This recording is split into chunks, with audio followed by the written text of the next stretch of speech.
everyone. Thank you for joining me today. My name is Ellie, and I'm going to be going over what NPIP field testers do when they come and visit your property to certify your flock. Typically, you're going to see NPIP testers come to your property in Tyvek coveralls or coveralls that are dedicated just to NPIP testing, and they'll be clean before they come, as well as rubber boots or shoe covers. We want to prevent the transmission of any diseases, both to your flock and from your flock. And I'm going to go over some of the things that I have here set up on my table. The first one is the plate. This is an acrylic plate. I use a pretty small plate because most of the flocks that I test are very small. However, you can get... When I go and test larger flocks, I use a much larger plate. That way I don't have to clean it as often, so I don't run out of room. Gloves. I always have a backup set of gloves out on the table ready to go. Sharps disposal. Obviously a needle. Disposable loop. This is not a shot. This is an alcohol. For cleaning the needle and the loop.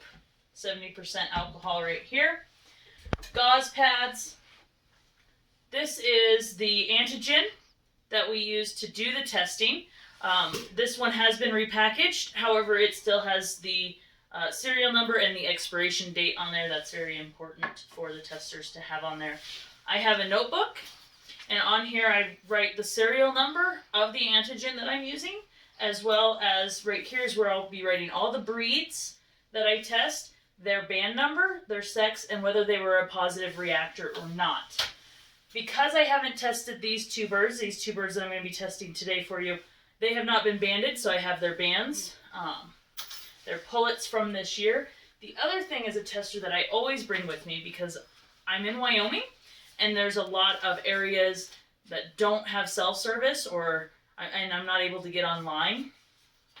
For the forms that I fill out, I have to fill out a special code for each breed of bird that I test. And so I printed off all of the stock codes is what they're called. And I take it with me. That way I don't have to rely on my cell phone to be able to find the stock code that I need. So I always bring that with me as well.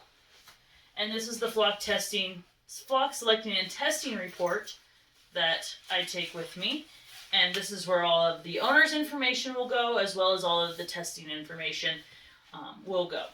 Okay, so the first bird that we're going to start with the testing for is testing demonstration, as I can't test my own bird. This is just for demonstration purposes.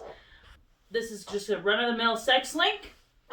But, as you can tell, she does not have any bands on her legs. So the first thing that I'm going to do, is that she has not been tested yet.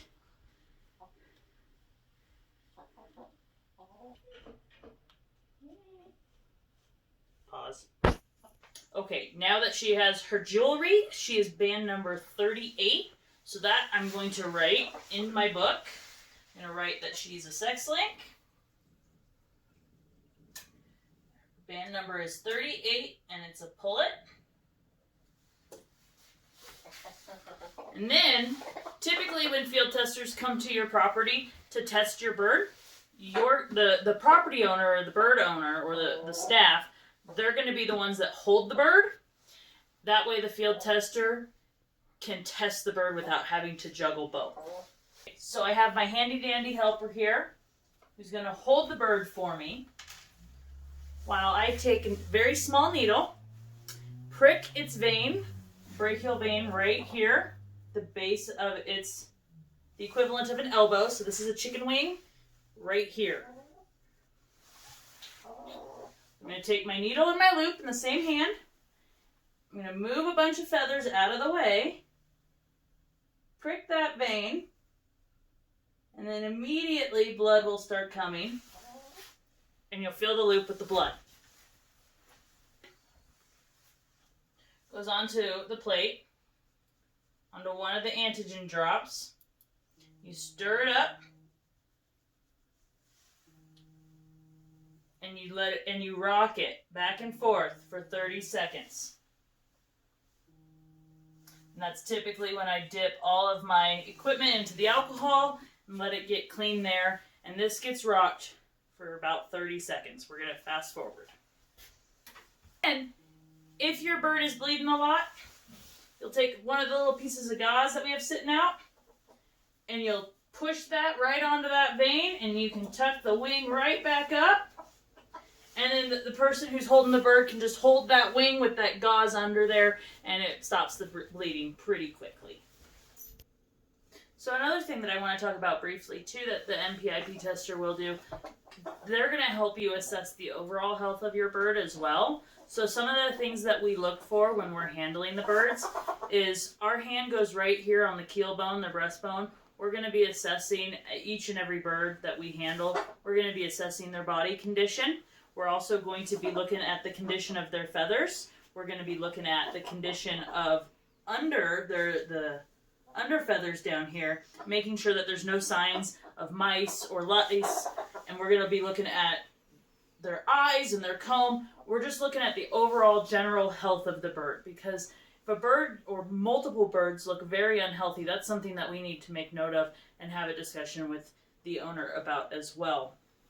We also typically, in our just conversation with the owners of the birds, we ask questions about die-offs. Have they had any of their birds mass die-offs, or even a couple here or there?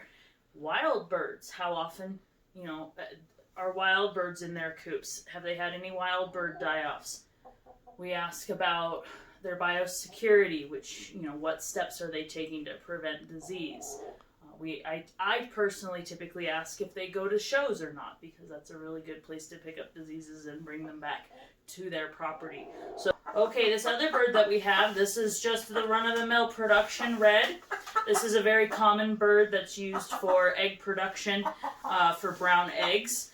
And this one also doesn't have a band, so we'll be putting band number 39 onto this one. Be right back. So we're just going to poke this vein right here, and that one. It doesn't hurt the birds, they just don't like being handled.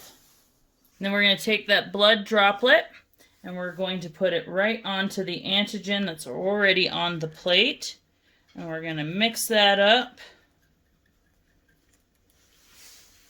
Put the loop in the alcohol, and we're going to rock this back and forth for 30 to 60 seconds. Okay, so we're only testing 2 birds today, so it was really quick, but here's the 2 antigen and blood mixes right here.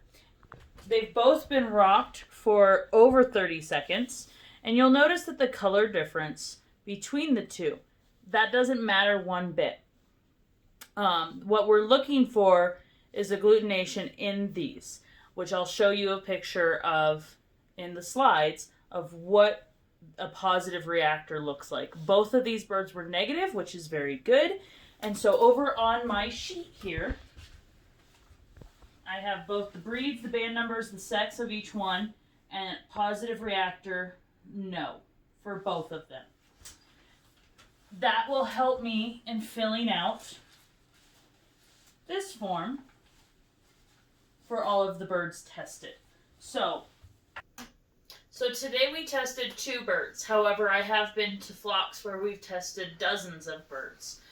This is my small plate, like I said earlier. Typically, I will take the antigen and do 5 or 10 cells worth, birds worth of drops on here. It's just 1 drop goes in each one of these boxes. Depending on how fast we're going, if I have several helpers, I'll do 10 or 15 all at once, because I can get through those birds if I have several helpers within a matter of 10 minutes. You just don't want the antigen sitting on there for very long. Tester, it gets done and wraps up. The needles will go into a sharps container. Put the caps in there too. The loops, these are disposable loops. I typically just break the ends off. They're really easy to break off. And I throw these in here as well. That way they fit That way I don't have to worry about those. There's different ways to, each state has a different way to dispose of these sharps containers for their NPIP program. And then we just clean up, sanitize, and put the birds back out, and then we go on to the paperwork with the owners.